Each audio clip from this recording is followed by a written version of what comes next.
आज है 26 फरवरी 2024 दिन सोमवार। नमस्कार, सुप्रभात। न्यूज छत्तीसगढ़ में आपका बहुत बहुत स्वागत है। इससे पहले आप छत्तीसगढ़ के कौन से जिले से न्यूज को देख रहे हैं, कमेंट में हमें जरूर बताइए। साथ ही डेली अपडेट रहने के लिए चैनल को सब्सक्राइब जरूर करें। छत्तीसगढ़ सरकार ने दूसरी बार बढ़ाई राशन कार्ड नवीनीकरण की तारीख। अब 15 मार्च तक आवेदन कर सकेंगे हितग्राही। छत्तीसगढ़ में जो लोग राशन कार्ड का नवीनीकरण नहीं करा पाए हैं, उन्हें सरकार ने बड़ी राहत दी है। छत्तीसगढ़ सरकार ने राशन कार्ड के नवीनीकरण की तारीख 15 मार्च तक बढ़ा दी।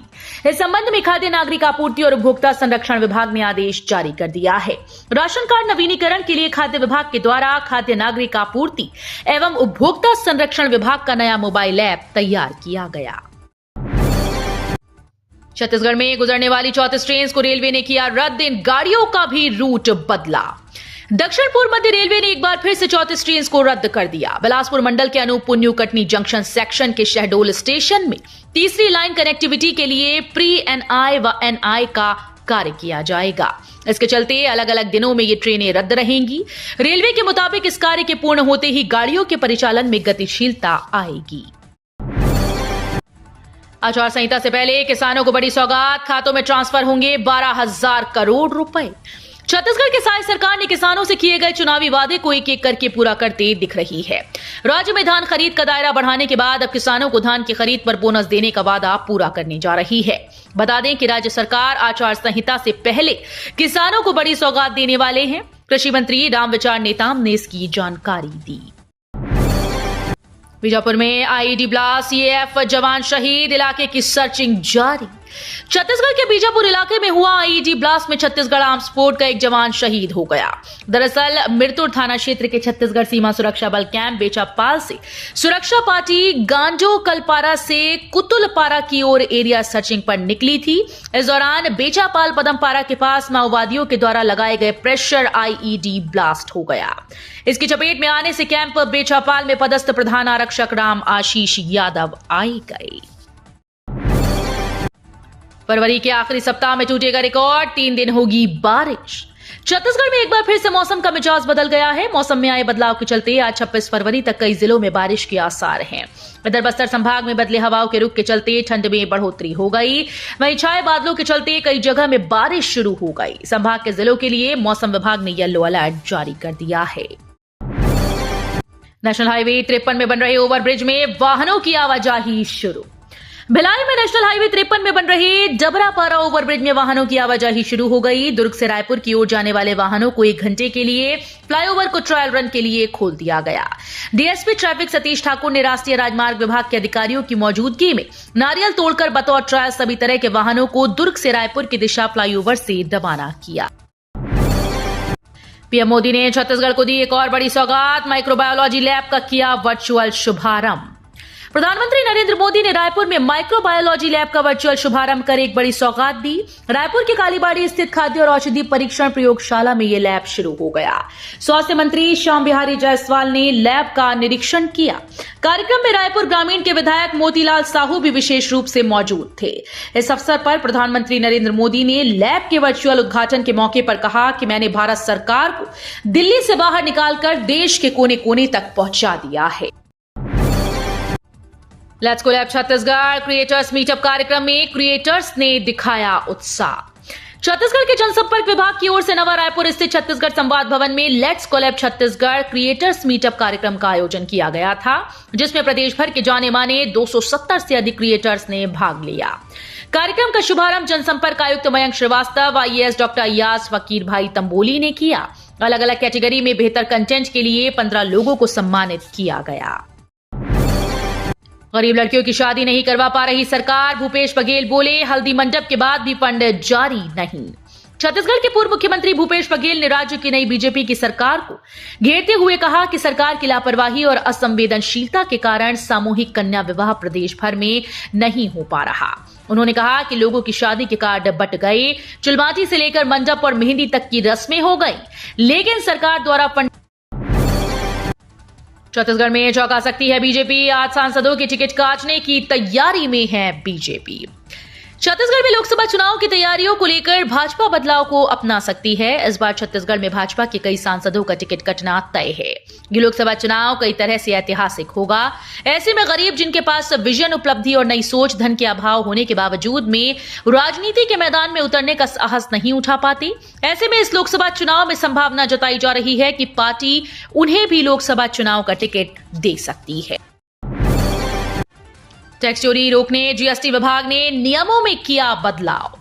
अगले महीने से 5 करोड़ से ज्यादा कारोबार करने वाले कारोबारी बिना ई चालान के ई वे बिल जनरेट नहीं कर पाएंगे। बताया जा रहा है कि टैक्स चोरी रोकने के लिए 1 मार्च से जीएसटी विभाग के द्वारा ये नया नियम लाया जा रहा है।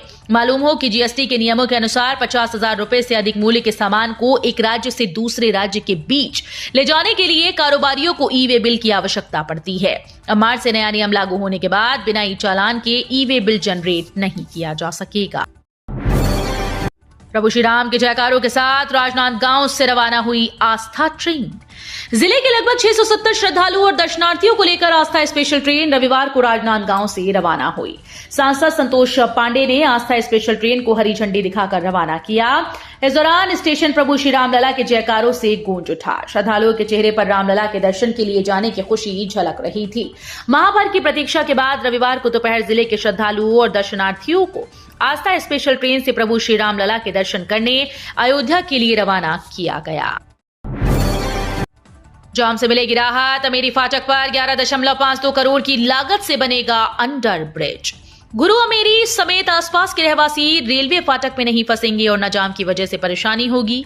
यह 11.52 करोड़ की लागत से जल्द अंडर ब्रिज का निर्माण होगा। अंडर ब्रिज के आधे हिस्से का निर्माण रेल और आधे को राज्य सरकार पूरा करेगी। रायपुर में एक युवक की स्टंटबाजी, सीट पर लेटकर चलाई बाइक, पुलिस ने काटा 4500 रुपए का चालान। राजधानी में बाइक पर स्टंटबाजी करते एक युवक का वीडियो इंटरनेट मीडिया पर प्रसारित हुआ। वो बाइक में लेटकर बाइक चला रहा था। इस वीडियो को बाइक वाले के पीछे चल रहे कार चालक ने बनाया। इंटरनेट मीडिया पर प्रसारित होने के बाद ये वीडियो पुलिस के पास पहुंचा। पुलिस ने नंबर के आधार पर पतासाजी की और बाइक चालक को बुलाकर 4500 रुपए का चालान काटा। वहीं बाइक चालक ने दोबारा इस तरह की गलती न करने की बात कही। महतारी वंदन योजना के लिए आवेदन करने में रायपुर आगे। छत्तीसगढ़ में महिला सशक्तिकरण को बढ़ावा देने के लिए राज्य सरकार की ओर से अगले महीने से महतारी वंदन योजना लागू होने वाली है। प्रथम चरण में 70 लाख से अधिक आवेदन जमा हुए। इसमें रायपुर जिले से सबसे ज्यादा 5 लाख से अधिक आवेदन प्राप्त हुए हैं। महिला और बाल विकास विभाग ने 21 से 25 फरवरी तक दावा आपत्ति मंगाई थी। आपत्ति का निराकरण आज 26 से 29 फरवरी तक किया जाएगा। अंतिम सूची का प्रकाशन 1 मार्च को होगा। स्वीकृति पत्र 5 मार्च को जारी होगा। बूंद बूंद पानी को तरस रहे बेगापारा के निवासी 150 फीट गहरी खाई में उतरकर पेयजल लेने के लिए मजबूर। नल जल योजना और जल जीवन मिशन जैसी कई योजनाओं से लोगों को पेयजल सुविधा दिलाने का सरकार लगातार दावा कर रही है, लेकिन प्रदेश सरकार के स्वास्थ्य मंत्री के विधानसभा में बेगापारा निवासी पेयजल सुविधाओं के लिए तरस रहे हैं। यहाँ के लोग पेयजल के लिए केवल प्राकृतिक जल स्रोत तुर्रा पर ही आश्रित हैं। यहाँ बस्तर कोरबा समेत 5 लोकसभा सीटों पर कांग्रेस की पैनी नजर। छत्तीसगढ़ में कांग्रेस ने लोकसभा चुनाव की तैयारियां तेज कर दी। पिछली बार की गलतियों से सबक लेते हुए पार्टी इस बार नई रणनीति के साथ जनता के बीच जा रही है। दावा है कि इस बार कांग्रेस बीजेपी से ज्यादा सीटों पर जीत हासिल करेगी। बस्तर और कोरबा समेत वो सीटें जहां कांग्रेस को कम मतों के अंतर से हार का सामना करना पड़ा था, उन सीटों पर पार्टी ने अपना फोकस बढ़ा दिया है। बालोद के गौरैया मेले में कलाकारों के साथ थिरके कांग्रेस विधायक कुंवर सिंह निषाद। जिले के गुंडरदेही विधानसभा से कांग्रेस विधायक कुंवर सिंह निषाद का एक वीडियो इंटरनेट मीडिया पर बहु प्रसारित हो रहा है। वीडियो में विधायक निषाद कलाकारों के साथ जमकर थिरकते नजर आ रहे हैं। इस दौरान वो गीत भी गा रहे हैं। दरअसल माघ पूर्णिमा के पावन पर्व के मौके पर बालोद जिले के गौरैया धाम में विशाल मेले का आयोजन किया जाता है। विधायक निषाद इस मेले के उद्घाटन समारोह में पहुंचे थे। 8 दिन बाद शुरू होगी रविशंकर विश्वविद्यालय की वार्षिक परीक्षा।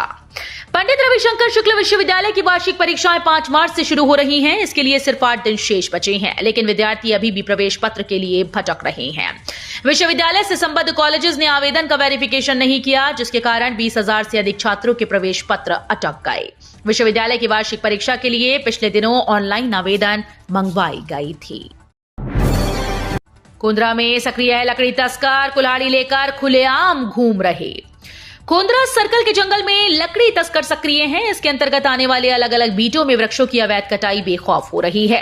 नेचर कैंप के ठीक पीछे तो एक ग्रामीण कुल्हाड़ी लेकर बिना किसी डर के जंगल में घूमता नजर आया, लेकिन वन अमले को इसकी भनक तक नहीं। इसकी वजह मैदानी अमले का जंगल से नदारद रहना है। 29 फरवरी से 4 मार्च तक फिर से स्मार्टफोन फिल्म मेकिंग कोर्स का हो रहा है आयोजन। जिला प्रशासन जशपुर और भारत सरकार के सूचना एवं प्रसारण मंत्रालय की स्वायत्त संस्था भारतीय फिल्म एवं टेलीविजन संस्थान पुणे के सहयोग से 29 फरवरी से 4 मार्च 2024 तक जिले के प्रतिभागियों के लिए निःशुल्क एवं आवासीय स्मार्टफोन फिल्म मेकिंग कोर्स पुनः आयोजित कराया जा रहा है। शराब घोटाले को लेकर ईओडब्ल्यू और एसीबी का एक्शन, 13 वारंटीज के ठिकानों पर दी दबिश। छत्तीसगढ़ के बहुचर्चित शराब घोटाले को लेकर एसीबी और ईओडब्ल्यू की टीम एक बार फिर से बड़ी कार्रवाई की। दोनों एजेंसीज के संयुक्त टीम ने प्रदेश के 13 शराब कारोबारियों के ठिकानों पर दबिश दी है। टीम ने एक साथ बिलासपुर, रायपुर, दुर्ग जिले में छापा मारा है। दोनों एजेंसीज के अधिकारी पूछताछ कर रहे हैं। बता दें कि ईडी के प्रतिवेदन के बाद 17 जनवरी को एसीबी और ईओडब्ल्यू ने शराब घोटाले में एफआईआर की थी।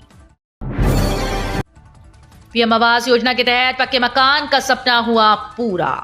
हर एक व्यक्ति का सपना होता है कि उसका खुद का एक पक्का आवास हो, पक्की छत हो, जिसमें वो सपरिवार अपना जीवन यापन कर सके। छत्तीसगढ़ सरकार के द्वारा इस दिशा में बेहतर ढंग से कार्य करते हुए मुख्यमंत्री विष्णुदेव के नेतृत्व में जरूरतमंदों के लिए पीएम आवास योजना के तहत पहली प्राथमिकता के साथ आवास निर्माण की स्वीकृति प्रदान की गई। इसके परिणाम स्वरूप पूरे प्रदेश में तेजी से पीएम आवास शहरी और ग्रामीण का निर्माण कार्य जारी है। भिलाई में ईएसआईसी हॉस्पिटल का पीएम ने किया वर्चुअल उद्घाटन। ओपीडी और इमरजेंसी सुविधाएं मिलेंगी। भिलाई के नेहरू नगर में 100 करोड़ की लागत से बन रहे सुपर स्पेशलिटी ईएसआईसी हॉस्पिटल बनकर तैयार हो गया है, जिसका प्रधानमंत्री नरेंद्र मोदी ने 25 फरवरी को वर्चुअल उद्घाटन किया।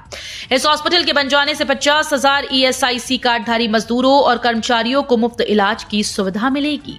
इसके साथ ही इन कर्मचारियों के 1.5 लाख परिवारों को भी मुफ्त इलाज की सुविधा मुहैया हो पाएगी। राजनांदगांव के ग्राम सुकुलदेहान में खोली गई नई पुलिस चौकी, 17 गांव रहेंगे शामिल। राजनांदगांव जिले के लालबाग थाना क्षेत्र के ग्राम सुकुलदेहान में नई पुलिस चौकी खोली गई। शनिवार को पुलिस चौकी का शुभारंभ हुआ। इसमें 17 गांव को शामिल किया गया है। चौकी खुलने से इलाके के ग्रामीणों को पुलिस की मदद तत्काल मिल सकेगी। चौकी के शुभारंभ के अवसर पर मुख्य अतिथि पूर्व सांसद अभिषेक सिंह थे।